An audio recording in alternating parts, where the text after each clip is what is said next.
Imagine a company so powerful it convinces mothers worldwide that its product is better for their babies than nature itself. Now, picture that same company profiting while millions of infants face malnutrition, families drink polluted water, and child labor thrives in distant fields. This is no dystopian fantasy.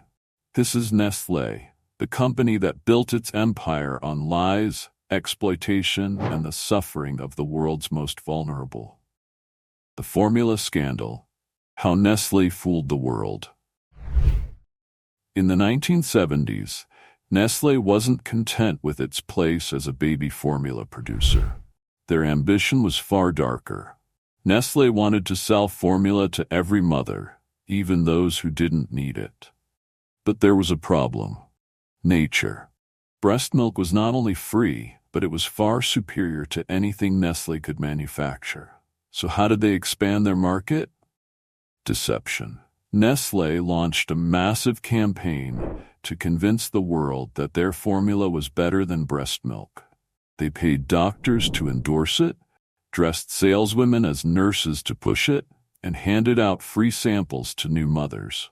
And once the free samples ran out, the damage was done.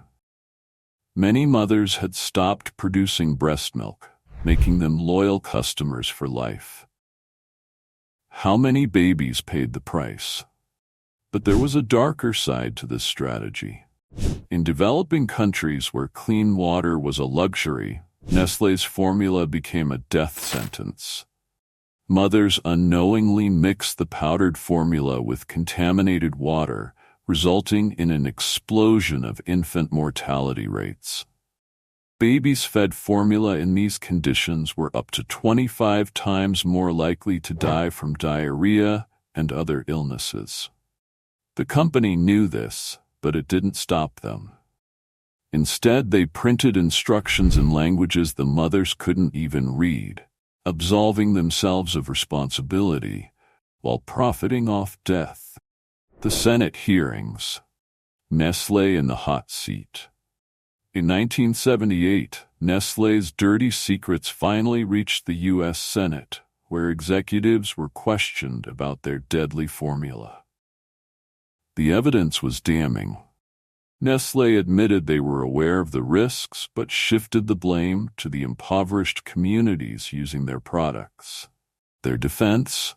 They printed instructions on the packaging, but the world saw through their lies.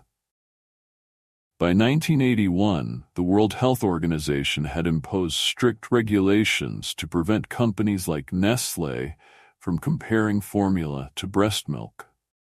But did that stop them? Ethiopia's starvation, a corporate blunder for the ages. The depths of Nestlé's cruelty were made even clearer during the Ethiopian famine of the early 2000s. While millions were starving, Nestlé demanded repayment of a decades-old debt. The sum? $6 million. For a company making billions in profits, this was pocket change. But instead of showing compassion, Nestlé chose greed, demanding their money while children were dying of hunger. It wasn't until public outrage and boycotts spread across the globe that Nestlé backed down. But the damage to their reputation was already done. Nestlé's global reach, still profiting from exploitation. Today, Nestlé is the largest food company in the world, operating in 190 countries with nearly 300,000 employees. They own almost 2,000 brands, from bottled water to pet food to chocolate. Yet, despite their global dominance, Nestlé has admitted that 60% of their products are unhealthy. Their greed has built an empire, but at what cost? Conclusion: Nestlé's legacy of harm. Nestlé's story is one of unrelenting greed, of profits made from the suffering of the most vulnerable. From misleading mothers into feeding their babies dangerous formula, to stealing water from impoverished communities, to exploiting child labor for their chocolate empire, Nestlé has proven time and again that their pursuit of wealth knows no ethical bounds. As consumers, we must ask ourselves, how long will we allow corporations like Nestlé to profit off human misery?